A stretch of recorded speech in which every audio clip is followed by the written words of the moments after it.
They want you broke. They want you dependent. Why? Because they need your tax money. So think about it like this. You go to college or trade school or whatever it is you're going to do, and then around age 25 to 28, somewhere in that range, you buy your first house. Maybe you get married first, and you live in that house for a few years. Now you have a 30-year mortgage because obviously you're looking at the best payment, and that's the cheapest payment. A few years go by, kid or two comes along. Oh, house isn't big enough. We need a bigger house. So early 30s, you go buy a new house, a little bit bigger. Now, in the meantime, you get raises and all this comes along, and maybe your spouse is working now, bonuses, life's good. Like, oh, we're doing good. We need a better house. We need something that reflects our lifestyle. You're in your late 30s, early 40s, refinance again, 30-year mortgage. Guess what? You've locked yourself into working until 65 to 70 years old, depending on what age all of this transpires in your life. And the reason that it's designed like that is because they need your tax money. And to go even further, look at retirement, okay? As of right now, the full retirement age is 67 years old. But you can do early retirement at 62. Now, the caveat to that is that you can only make a certain amount of money before they start taking away from your Social Security and taxing it. And the way that works is for every dollar you go above the allotted amount, they take $2 of your Social Security. So they're going to penalize you. Now, if you reach full retirement age, there's no more rules. You make all the money you want. It doesn't matter. It doesn't affect your Social Security. So doesn't that kind of give you the idea that they want you working? They want your tax money. They don't want you retiring early. They'll give you the option because most people cannot stay within the constraints of what the government has set forth as the rules. And they know they're going to get tax money off that. Are there some people that can manage to do it? Yeah. But the other side of that is if you're a self-employed person, you get dinged double because not only do you have to pay the employer's side of taxes, but you got to pay the employee side of taxes. Most people that work a W-2 job, they see their withholding and they don't realize that their employer has to match whatever that withholding is. Less income tax, of course. They don't match that. But any Medicare, Medicaid, Social Security, all that has to be matched by the employer. So look at that number on your pay stub, and whatever that amount is what your employer has to pay into your accounts. Now, the other reason they want you dependent is to keep you in line.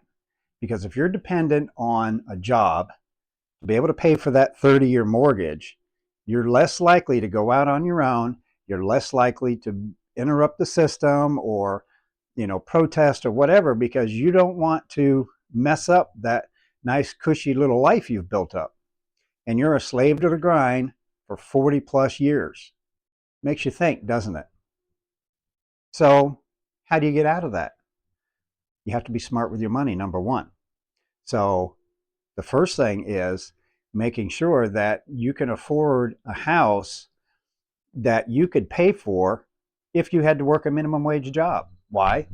Because if you have a house that you can afford at that and you're making, way more than that, then you can take that extra money that you're earning and put it on that principal and pay that house off a heck of a lot quicker. Even if you do a 30-year mortgage, you could pay it off in 8 to 10 years if you play your cards right. Now, investing is a different animal, but if you're looking at long-term and retirement, then you have to look at the vehicles that the people in power use to get wealthy. There are certain things that you can invest in that will not affect your Social Security. It has huge tax benefits, and you can generate tax-free income. So how do you do that, you ask? Well, the number one method of doing this is through real estate. And I'm not talking about flipping houses. Buy and hold rental real estate is where you're going to make your money. Let me break it down for you. So you buy a house, and let's say you paid $100,000 for it. You got a 20-year mortgage on it because commercial loans generally don't do 30 years. So you got a 20-year loan. So let's say you rent this house out for $1,500 a month. Minus maintenance costs or management costs, you're going to make somewhere around $300 or $400 a month.